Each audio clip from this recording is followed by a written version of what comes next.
আসসালামু আলাইকুম। এই হচ্ছে আমাদের ব্রহ্মপুত্র নদ। এবং এই তীর থেকেই আমাদের বাড়ি একদম সন্নিকটে। তো এইখানেই আমার বেড়ে ওঠা, এখানেই আমার শৈশব কৈশোর সবকিছু কেটেছে এই জায়গায়।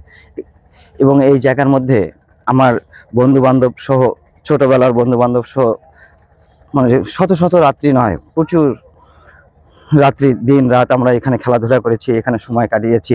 এই সেই ব্রহ্মপুত্র পার, যেখানে আমরা আমাদের শৈশবকে সুন্দর করে কাটিয়েছি আর কি এখানে।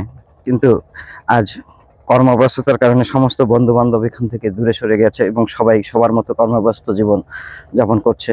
কিন্তু এই যে বছর শেষে বা 6 মাসে যে আমরা এখানে আসি, এসে যে আমরা প্রাণের স্পন্দনটা পাই, যে 2 দিন 4 দিন 5 দিন 7 দিন থাকি, প্রাণের স্পন্দনটা পাই, এই প্রাণের স্পন্দনটাই আসলে আমাদের অক্সিজেনের মতো কাজ করে। এবং এই ভালো লাগাটাই অনেক দিন থাকে, এবং তারপরে যখন আবার মনের ক্ষুধা তৈরি হয়, তখন আমরা আবার ছুটে আসি এই গ্রামের মধ্যে। কাজে যারা গ্রামে জন্ম হয়েছে তারা কিন্তু আসলে শহরে থাকলেও এই গ্রামের যে সুধাগন্ধটা, গ্রামের যে ভালোবাসাটা, এই ভালোবাসাটা কিন্তু পাওয়ার জন্য তারা শহর থেকে, মানে কাজের চাপে আসতে না পারলেও কিন্তু মন ছুটে আসে, বারবারই মন ছুটে আসে এই গ্রাম দেখার জন্য। বিশেষ করে আমাদের এই নদীটা আমাদের এখানকার মানুষের জীবনের সাথে ওতপ্রোতভাবে জড়িত।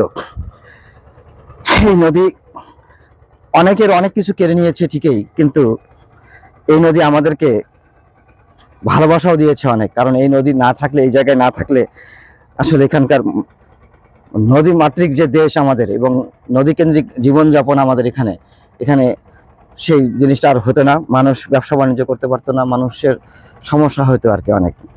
তো সেক্ষেত্রে নদী কেড়ে নিলেও নদী কিন্তু আমাদেরকে অনেক কিছু দিয়েছে। বিশেষ করে আমাদের ভালো লাগার জায়গা বলতে যে জিনিসটা, এই চিলমারিবাসীর ভালো লাগার জায়গা বলতে যে জিনিসটা, সেটা কিন্তু এই নদী কেন্দ্রিক। কারণ মানুষের, আমাদের একটু খারাপ লাগলেই আমরা নদীর পাড়ে ছুটে আসি, সেটা একা হোক, বন্ধু বান্ধব সহ হোক, আত্মীয় স্বজন সহ হোক, আমরা নদীর পাড়ে ছুটে আসি এবং নদীর পাড়ে ছুটে এসে এখানে সময় কাটাই। এবং সময় কাটানোর ফলে আমাদের এখানে যে ভালো লাগাটা কাজ করে, মনটা ভালো হয়ে যায়। এভাবেই আমরা এই নদী পাড়ে বেড়ে উঠেছি আর কি। এখানে যারাই জন্মগ্রহণ করেছে, যারা শহরে জন্মগ্রহণ করেছে, তারা অবশ্যই আমাদের জেনারেশনের মধ্যেই, যারা শহরে, আমাদের বাচ্চা কাচ্চা যারা শহরে জন্মগ্রহণ করেছে, তারা কিন্তু এই অনুভূতিটা মানে ফিল করে না, এই জিনিসটা ফিল করে না। কিন্তু আমাদের জন্ম যেহেতু এই জায়গার মধ্যে, সেহেতু আমরা দূরে থাকলেও এখানকার এই ভালোবাসার টানে এখানে কিন্তু আমরা ছুটে আসি, এবং এটা একটা আমাদের আবেগের